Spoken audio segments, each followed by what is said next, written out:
तो आप लोग देख सकते हैं कि इस टाइम पे मैं क्या करूँ। हेलो गाइस, ये मेरा बड़ा गुड्डा है गाइस, जो कि बहुत ज़्यादा मुझे परेशान करता है।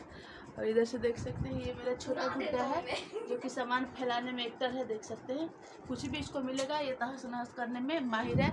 और इधर से मैं हूँ और खाना उना हो गया गाइस, जो कि क्या बना था आज मम्मी बनाई थी गोल वाली लिट्टी, सत्तू वाला भर के जो बनता है ना, आरा पे के लिट्टी बना हुआ था। और इसी के साथ देख सकते हो अभी क्या कर रहे हैं, सोने के टाइम तो नहीं हुआ। इधर से देख सके किधर है, बारिश की वजह से इतना मुश्किल हो जा रहा ना कि दिन में हम लोग छत पे कपड़ा नहीं फैला पा रहे। तो हमने यहाँ पे देख सकते हैं भी लाइट का थोड़ा सा वो है, तो आप लोग को दिखा दूँ किस तरीके से। देखिए सारा कपड़ा जिधर उधर मैंने ऊपर उधर फैला रखा है सारा, देख सकते हैं आप लोग।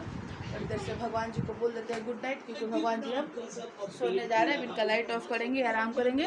और अभी नाइट का ब्लॉग होगा, इसमें पता है 11 बजे के करीब में ब्लॉग शूट कर रही हूँ। अभी बच्चा देखिए जग के टीवी देख रहा है, क्योंकि जब छुट्टी होता है ना तब ये लोग अपनी मर्जी के मालिक हो जाते हैं।